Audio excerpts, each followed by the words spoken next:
did. Okay. Yeah.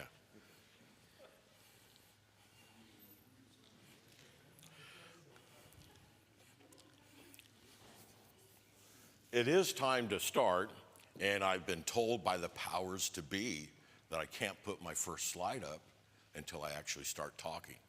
You know, one of these unwritten rules, I guess. We are going to start with a prayer, then we're going to read the first section in Acts, the 20th chapter. So if you will, join me in a word of prayer. Our Father in heaven, we thank you for this opportunity to blend our minds, our hearts, and our souls as we study your word. We ask you to bless us this hour and be with us all this week. All this we ask in Jesus' name, amen. So I have up on the front Paul visiting churches. We're going to talk about Paul and his exhortation. We're going to talk about Paul and his sailing. And we're going to talk about Paul meeting with the elders. And of course, Acts 20 and 7, a verse that we often go to for the Lord's Supper. Do we have anyone in the class that's a sailor? Anyone been in the Navy? Any sailors? Good, then I won't be challenged too much as I go through my Roman sailing dialogue. So how many kinds of ships do you think the Romans had? They obviously had warships. You know, we would call them galleons. We've seen, you know, that in the movies. Well, they had merchant ships. They had fishing ships. Did they have passenger ships? Now, John says yes. And I will have to challenge him on that because I'm going to say no. Now, why would a country like Rome not have any passenger ships? You know, when we go down, we get a ferry, primarily for vehicles and passengers.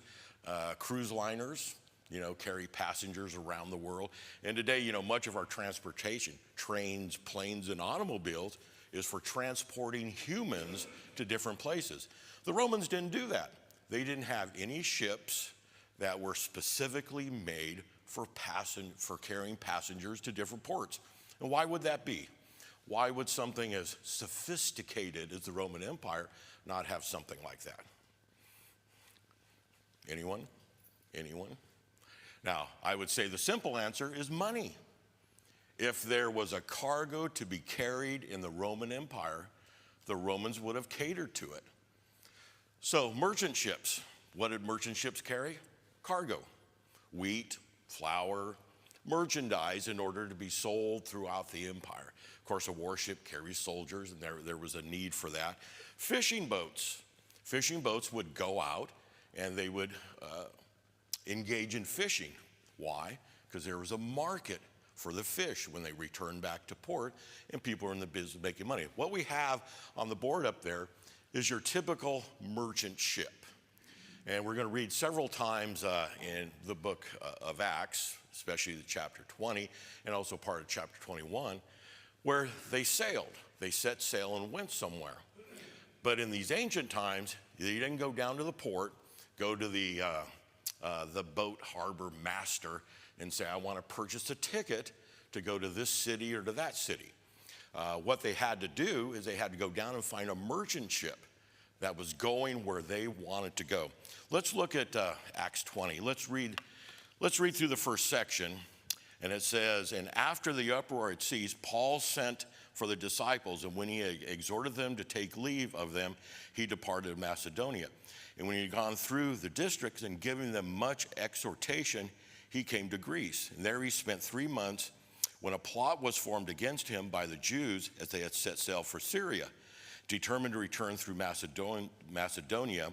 And when he was accompanied by Sopater of Berea and the sons of Pyrrhus and Aristarchus and Secundus and Thessalonicus and Gaius and Derbe and Timothy and Titus and Trophimus in Asia. But these had gone on ahead and were waiting for us at Troas. Now I'm going to read just the next part of the next verse. And we sailed from Philippi after the days of unleavened bread. Looking down at verse 13. But we, going ahead to the ship, set sail to Assos, intending from here to take Paul on board. For thus he had arranged it, intending to himself to go by land. And let's just jump ahead to Acts 21 and verse 2. And it says, and having found a ship crossing over to Phoenicia, we went aboard and set sail. So in Roman times, what they would do is they'd go down to the port, they would find a merchant ship, and they would negotiate with the owner of that merchant ship for a ride on deck. Now, if you were rich, and of course, again, what is rich in the Roman Empire, you would send your slave down to engage with the owner of the ship, and if possible, arrange to spend time in the cabin on the ship. These ships did not have like a large hold other than for grain or cargo, and they didn't store passengers underneath. They didn't fill their ship up with passengers.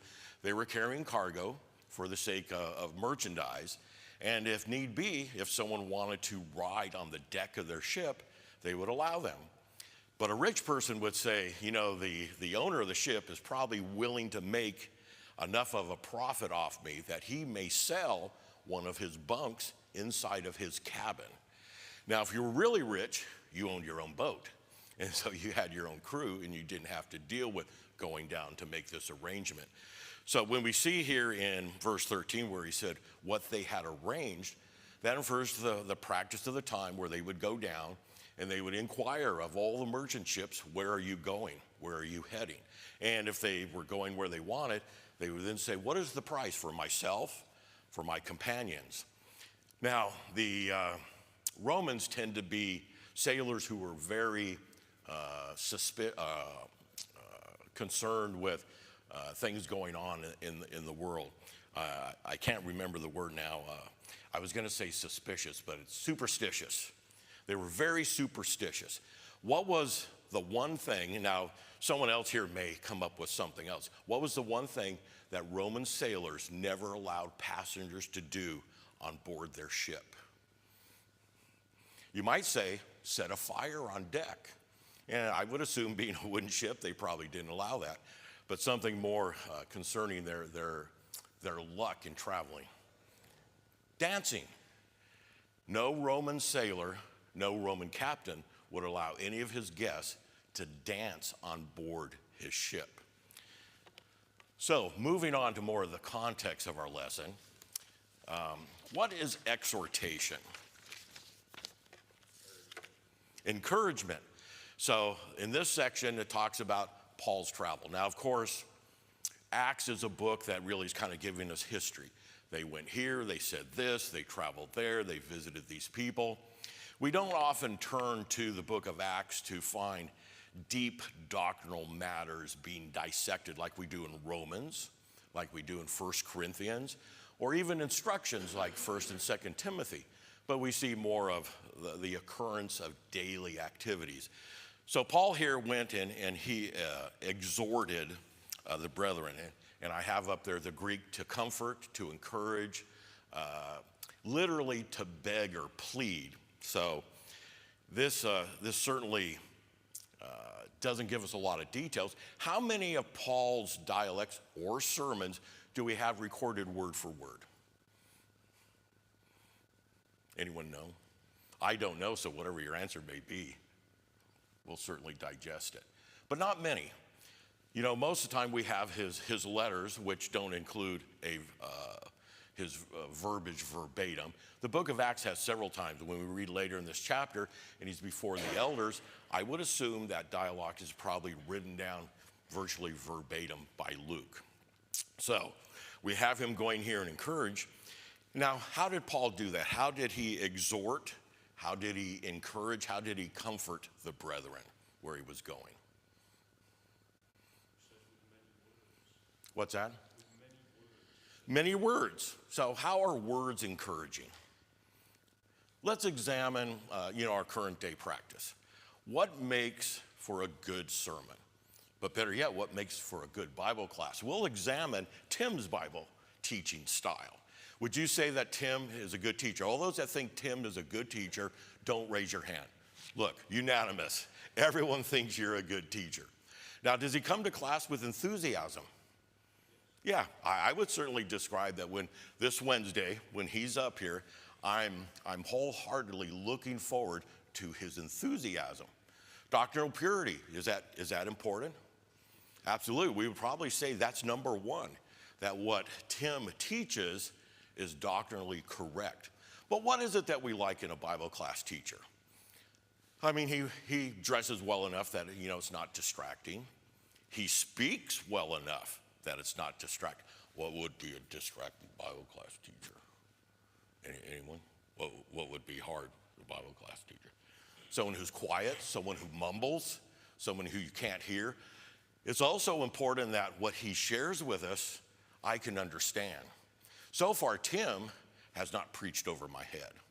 I suspect he's probably capable of it, but Bible class teacher who can relate to us. So we like doctrinal purity. We like that he comes with enthusiasm. We like that he speaks clear, that he speaks fluently enough that we are engaged with him. But what else makes for Tim being a good Bible class teacher? Now, I realize this Wednesday the pressure is really going to be on after this, that you'll really have to, step up to the plate. But what else does? Well, we all have personal preferences, right? I like practical application. Tim's style is what? He has his slides, and then after he covers the basic text, what slide does he put up?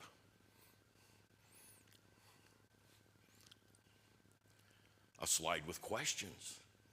And then he asks the class questions, and sometimes he gets an answer like, why did Paul go to the local market? And I said, bagels. Well, he didn't seem to be too impressed with that answer.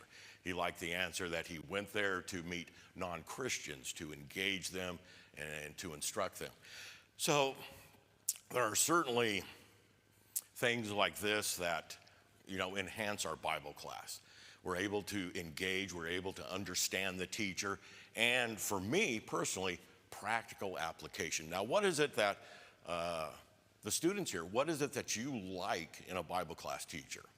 Now, if you remain totally silent, I'll assume that you just totally agree with me 100%. There's nothing more to add.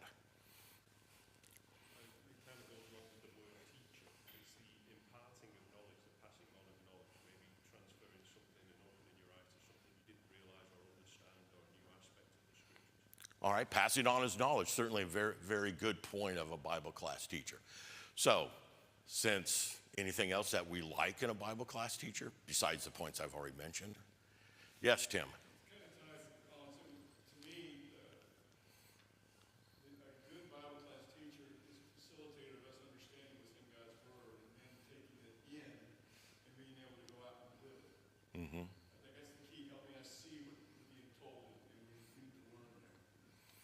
All right, Tim's comment, very good. In order, the other Tim, not this Tim, that Tim, because I know I'm on camera and everyone watching at home will be wondering which Tim. So, that the teacher is able to engage you, draw you in, make some application to it. Certainly, these are all important points. Now, what is it that we don't like in a Bible class teacher? Of course, I already said one who doesn't speak up, one who mumbles, one who is hard to understand. I was at a very large engagement yesterday. A very well-educated man stood up to deliver a speech. I couldn't hear him, and what I could hear, I couldn't understand, based on his accent, I suppose. So, that is hard. It's hard to be in a class where the teacher is not clear, concise, or loud enough for us to hear. Now, what else do we not like in a Bible class teacher? Do we like to be lectured? Now, as a Bible class teacher, I've prepared questions. I want to put questions out there. And when I ask a question and everyone just stares back at me with a blank stare, I either wonder, my question is dead, or the class is not really being engaged, or maybe my question was just too obscure that they're having trouble with it. Now, something like, what don't you like in a Bible class teacher? That's a little bit of a hard question to answer. Not that we could all, I think, share something that we don't like in Bible class teachers, but maybe we're apprehensive to share that. So when Paul says here that he went and he provided exhortation, I assume the people were comforted, they were uplifted, and he provided that service. Let's look at our next section of Scripture. So 6 through 12, if you'll read with me. And he sailed from Philippi after the days of unleavened bread and came to them at Troas within 5 days, and they stayed 7 days. And on the first day of the week, when we were gathered together to break bread, Paul began talking to them, intending to depart the next day. He prolonged his message until midnight. And there were many lamps in the upper room where they were gathered together. And there was a certain young man named Eutychus sitting on the windowsill, sinking into a deep sleep as Paul kept on talking. He was overcome by sleep and fell down from the third window and was picked up dead. And when Paul went down and fell on him, and after embracing him, he said, "Do not be troubled, for his life is in him." And he went, and when he had gone back up and broken bread and eaten, he talked with them a long while until daybreak, and so departed. And they took away the boy alive and were greatly comforted. Now, you know, we'll often come to this section and spend a lot of time on the first day of the week, the disciples breaking bread on the first day of the week. And we'll also talk about that.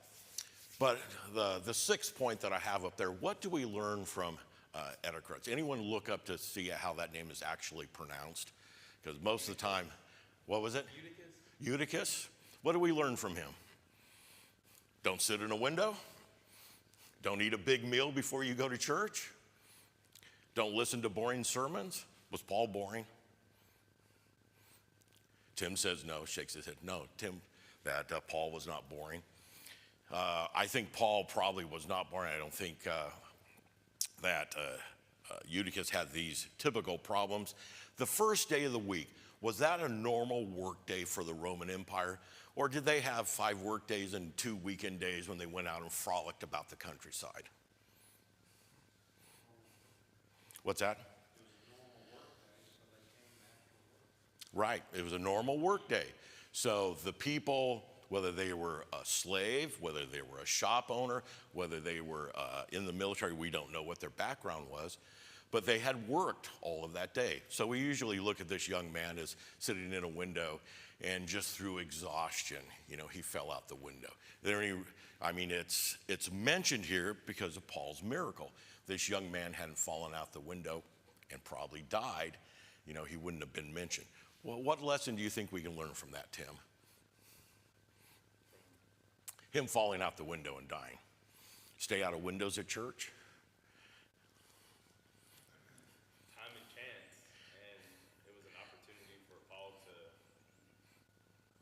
demonstrate the power of God through a miracle. All right. Now, see, that's a perfect example of a dead question. What do we learn from him falling out the window? And Tim is a knowledgeable student of the Bible, but yet he struggled with that dead question. So, you know, if you're a teacher and you're dealing with a class and you keep putting these questions out there and you keep getting these stares back at you, might look at your questions. Dan? You know, I actually don't find it to be a dead question at all. There are the things that we can learn from this are we have Paul who is traveling to various cities, and he had a lot to share with the Christians in those various cities. And the fact that often we laugh about him preaching until midnight, but the plain fact of the matter is he probably didn't spend that long in Troas. And so he preached what they needed to hear and did it until he was done imparting his knowledge to them, which is what a good teacher will do, since you brought that up earlier. And I mean, the fact that Eutychus fell out the window from sleep, it's not his fault. He was tired, obviously. But it was just simply that Paul had a lot to teach. And he was going to teach it. I don't think there's much to learn beyond that, other than the miracle that we've seen. You know, we've seen things before from Paul's hands in terms of miracles. But this was a little bit different because, you know, Paul kind of technically raised a dead man here. Now, was he dead? Paul said he wasn't. So we'll have to decide. All right, Dan's comments certainly are that we can learn a little bit from this example of him in the window. And I suppose if I was assigned the task to preach a sermon based on this, I might move it to the point of the church, the elders selecting times of our services that work for individuals. I might look at it as a time and place to be suitable for people to come together. But I think that's the historic setting is a regular work day. People come together very late at night. And it says Paul prolonged his message, which makes us all think he went on for a long time. And a man, sitting in, and you can almost picture the cool breeze coming through the window, and he gets kind of complacent, and maybe he had one of the more comfortable seats in there. Now, we look at this, and we don't see a lot about singing and praying. We have Paul preaching. We have the Lord's Supper being taken. What is the purpose of our worship service? 1 Corinthians 14 is probably the longest section in the New Testament that actually talks about our physical assembly. 90% of the New Testament talks about the conduct of you and I, how we lead our lives, how we interact with our brethren on a daily basis, if we see them on a daily basis, our spouses, our children, our employer. And very little of the New Testament actually deals with how do we conduct ourselves during a public assembly. So here we do have that much of a picture coming in here. So what is the purpose of our assembly? And about half an hour from now, we will have our service. The sign out front calls this section of our assembly what? Bible class. What does the sign out front call the next section? Worship. So is the purpose of our, I have to think, 10 a.m. assembly worship? It's what we put on the sign out front. And what is worship? What was that? Honoring God. We go through specific acts of worship when we assemble together as a church. We don't have all of them listed here. I think everyone would probably teach that the church assembled to take the Lord's Supper on the first day of the week, and they engaged in all the things. When we look at 1 Corinthians 14, 1 Corinthians certainly talks about the Lord's Supper. 1 Corinthians 14 never mentions the Lord's Supper. What is really the overall context of 1 Corinthians 14? Because we were to go over there and read through it, we would see several times when the church comes together, when the church assembles, when you're together as a church, and we have some very specific instructions. 1 Corinthians 14:40 is probably the most notable verse to do all things decently and in order. But what is the context of the previous verses to that? Because I think verse 40 is either the last verse or almost the last verse in that chapter. Spiritual gifts. How to conduct yourself in a public assembly for you could say the purpose of worship. Are unbelievers, and I'm trying to think of what the other term is. I'm going to have to turn over there because it escapes me. It uses two terms.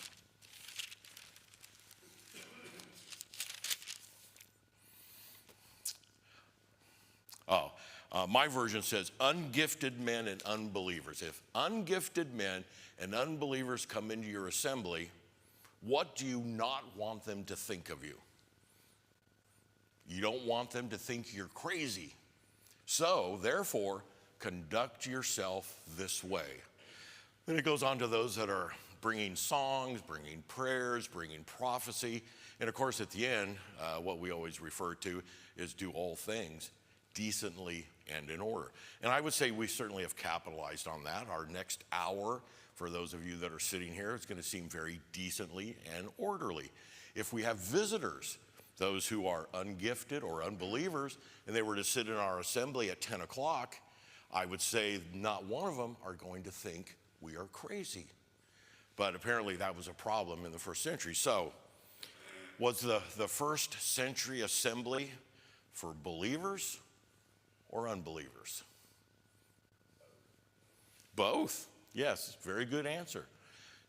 Maybe I should say correct answer. Now, obviously, we sing, we pray, we take the Lord's Supper, for believers because we want to worship God. We want to engage in those things. But even in the first century, unbelievers and the ungifted would be invited. They would show up, and it was a public time and place for them to experience the Christian assembly. Certainly wasn't closed. We sometimes think of the first century as these Christians sneaking off into catacombs and being away from society. Well, certainly the Corinthian church, they had the ungifted and the unbelievers coming in all the time, and apparently the way they were behaving is those unbelievers would leave and say, those people are crazy. You know, what I saw going on, what I saw them doing. And Paul says, conduct yourself in such a way so that they won't do that. Now, certainly part of our assembly is for fellowship. We see Paul doing that, engaging in a sermon, sharing of the Lord's Supper, the breaking of bread are those things. And we also expect to be built up, to be satisfied with our spiritual needs. Now, not every service is going to satisfy every spiritual need. Today, your lesson is God on his throne. Did I get that correct? So what do you think the content of that lesson is going to be? Now, I could ask Tim because he's going to deliver it to us, and he would certainly know. But that's a very spiritual title. And I think we're going to hear something about the majesty of God.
There we go.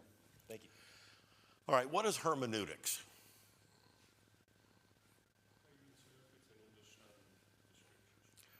Okay, interpretation of the scriptures, but more purely it's interpretation of written language and even to a certain extent, verbal language. In society, are we ever perplexed by hermeneutics, how to interpret written language? How many here have opened an owner's manual, assembly required, and after you've read the first paragraph or the first 10 points, you're like, what does that mean? Well, I've read many of those where I'm thinking, whoever wrote this did not understand English, because when I've read through it, my interpretation of it and the part I'm holding before me doesn't seem to match up. We live in a country of law and order. Nice popular term right now. The Supreme Court, do they interpret the law? They do. That's hermeneutics. What do? Some of them have the idea, let's go back and see what the original forefathers want. Let's go back and see what history has interpreted this as. So we in the church, we use a system of hermeneutic, that is language interpretation, in order to understand the Word of God. Acts 20:7, the first time the first day of the week is mentioned in the book of Acts is actually Acts 2:38, even though it doesn't use, or Acts chapter 2. Pentecost always fell on what day of the week? Now the young men should know, because that was a trivia question from our last young men's class. Pentecost always falls on the first day of the week. doesn't mention it there, but that was Paul's or Peter's first sermon, was the first day of the week. Doesn't mention that they assembled as a church, doesn't mention that they took the Lord's Supper. The first time we see the first day of the week being mentioned is Acts 20 and 7. Now, we approach the scriptures and say we are obligated to follow direct commands. What kind of direct commands are actually found in the New Testament? Commands to individuals, command to churches. Are there any other? I don't know that I could honestly say there's anything else in a direct command that's not given either to an individual or to a congregation. 1 Corinthians 14, we look at that as direct command to the church. When you assemble as a church, singing is this way, prayer is this way, prophecy is that way. When we look at 1 Corinthians 11, and it says, to the church, when you come together, take the Lord's Supper, and it says, eat a common meal at home, but share the Lord's Supper when you're assembled. We look at that as a command to the congregation. But most commands are probably to individuals. Be a good employee, be a good spouse, be a good parent. And really, truly an oversimplification. Necessary inference. If we look over at Matthew 22 and 32, discussion of the resurrection. And Jesus there tells the Pharisees, you should have known the resurrection was real based on what Old Testament verse? God is God of the living, not the dead. Now, if it had been me and I had that verse and you brought that verse to me and said, does this verse prove the resurrection? I would have said, no, that doesn't prove the resurrection. But Jesus did, because he doesn't say the words, but he's inferring that it's inferred, and that the Pharisees, the Sadducees, the Jews should have concluded from that verse that there was a resurrection. So we do the same thing in necessary inference. We would probably be hard pressed to say, what is a hard set command that is there that we get only from necessary inference? Because there's a lot of things, but let's talk about the Lord's Supper. The Lord's Supper, what kind of bread do we use? Why? You don't necessarily have to answer that, but why do we use unleavened bread? Read through the New Testament, time and time again it says, bread. Break the bread, eat the bread. So why do we use unleavened bread? We know that Jesus and his disciples used unleavened bread at the time he instituted the Lord's Supper. Did I get that correctly? Yeah. And so we look at it and say, it's a necessity, it's a command to use only unleavened bread. Fruit of the vine, juice of the grape. Now, can you drink juice of the grape without a container? I don't know, pretty hard. Maybe if you were in Alaska and it was frozen, you might be able to actually drink. So it infers what? Got to have a container if you're going to take fruit of the vine. Now, these are kind of, very superficial things. Apostolic example is where we go to in Acts 20 and 7 to say the Lord's Supper is to be taken on the first day of the week, the first day of every week, because we have the phrase that we use, an approved apostolic example. Why do we use that phrase? Because we have a lot of examples we don't follow, but that's one of the examples that we do follow. What is another Bible example that we have no direct command on, but we follow? I was going to say to the letter of the law. That's a little bit of a stretch, but we only learn it from examples in the New Testament. And the book of Acts is probably our key book to going to apostolic example to learn the activities, conduct, and nature of certain things. Yes? Not using instruments of worship. In the New Testament, you can't find any of the disciples using instruments. It says they sang. Okay. And instrumental music is certainly one. Apostolic example is more of an example of them doing something, and we follow that pattern, where with instrumental music you have specific command to sing and no example of them using instrumental music. So Paul tells Timothy, or does he tell Titus, to appoint elders in every city. As we go through the book of Acts, what do we find the apostles practice with every church to be? Appoint elders, appoint deacons. You ever find a church that had deacons but no elders? Do you ever find a church that only had one elder in it?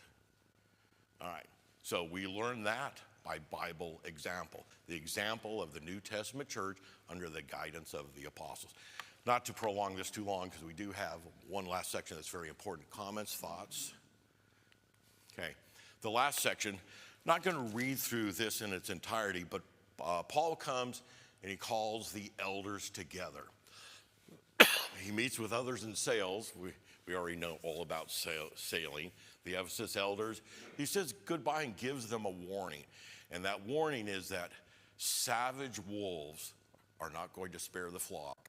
And I've always taken this to mean not the eldership church-wide, but the eldership in Ephesus. One of those men, or several of those men, are going to depart from the truth and try to pull some in the congregation away from them. I have the question, how do elders lead? Now, obviously, these men were appointed as elders. He gives them this instruction because he wants them to lead. Paul prophesies it. We could conclude there's nothing they're going to be able to do about it to prevent it, because Paul says it's going to happen. But short of that, how do elders lead?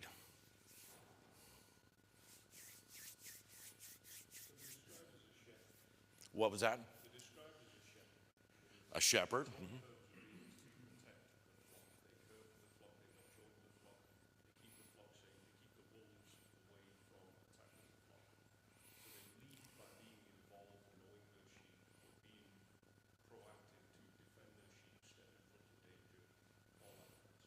All right, proactive, shepherds as with a flock. That was a good point. Yes, Tim.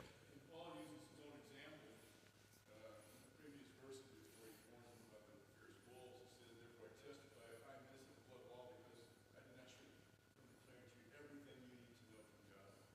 And then he tells them, pay careful attention to yourselves and to the flock. It's called a fold. They got to know and deal with the flock as who they are. He was the Holy Spirit's going to be overseers to care for the church of God, which he retained with his own blood. He's telling them that their focus has got to be on that flock and taking care of them.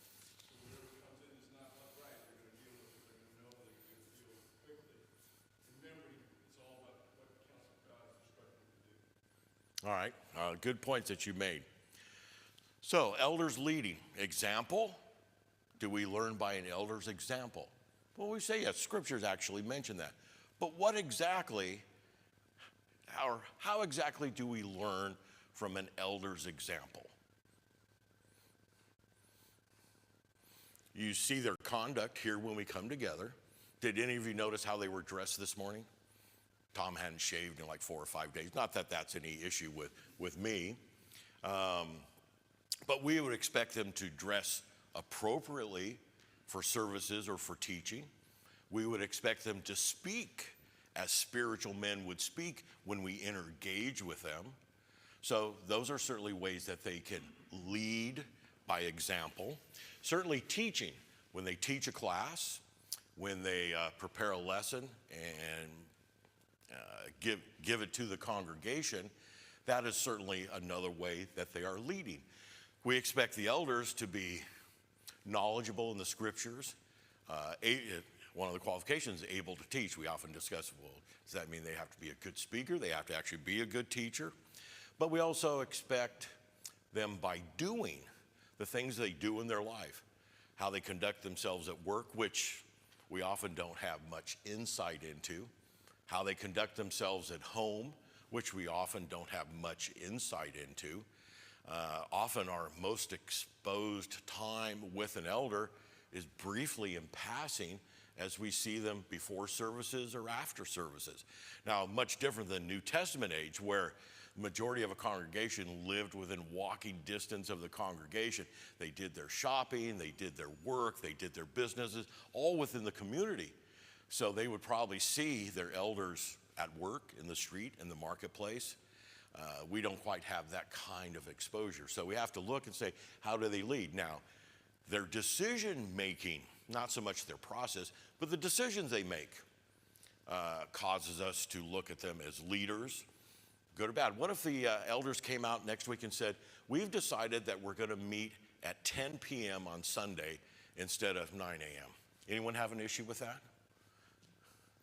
Yeah, because that's not a time that would work well for all people. And would that cause us to question their leadership? It probably would. Then if they said, Wednesday night, we feel that we need to start instructing all the congregation in foreign languages. We'd probably look at that and go, well, it's not Bible study. Is that the work of the church? Would we then start to question their leadership ability? So yes, decisions that they make also have a reflection on their leadership ability. What are some misconceptions about elders? Now, see, that's a little harder question to answer. Are there any misconceptions about elders? What their job is? Who they should be? They have to be perfect. They have to be perfect in all aspects of their life, virtually. Dan? I don't really want to answer that specific question, but I do want to allude to it. Paul here was giving these elders and elders for all time an example of how to lead the flock. He called these elders, gathered with them, told them what they needed to know, was very upfront about the dangers that they were facing. Then at the end, he talked about, he prayed with them, he knelt down, prayed with them. And what we see here is a perfect example of how shepherds, at least can, through example, lead the flock. All right. So now, in kind of an answer to your question, I think there could be some misconceptions about elders based on our own thinking, but if we look at this particular text, Paul shows us exactly how elders should be. All right, good point, Dan. And of course, Dan's point is the end of this section shows their response to Paul and certainly gives an example. Let's read the last 3 verses. We're down to about 1 minute. And it says, and when he had said these things, he knelt down and prayed with them all. And they began to weep aloud and embrace Paul and repeatedly kiss him, grieving especially over the word which he had spoken, that they could see his face no more, and they were accompanying him to the ship.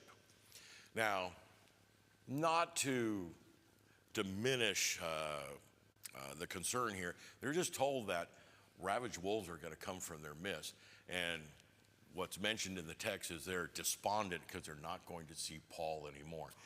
Reflection of, the human side of everyone, that someone's going to depart, someone you've had time working with, time fellowshipping with, someone that has really built you up, encouraged you, and then you find out they've taken a job, they're going to move to another city. You found out that their life is changing, they're going to marry someone and, move away. That's part of the Christian life, that people that we've grown to find supporting, encouraging, and when they leave, we find it heartbreaking. I was always kind of surprised with this passage that they were very despondent that they would not see Paul anymore, but they didn't seem as despondent when Paul told them that wolves were going to come from their midst. Of course, Paul mentions he's not going to see them. He mentions the wolves, and he goes back to how they're not going to see them again. So that was the last thought that they had. We also see here, group prayer. That, in the New Testament, very prominent that people would, have group prayers over significant needs. So I see people congregating out in the auditorium. Our time is up. Questions, thoughts, or comments over this section, because otherwise Wednesday night Tim will have chapter 21, and critique his style on Wednesday and share it with him, because I know he just loves that. All right, thank you.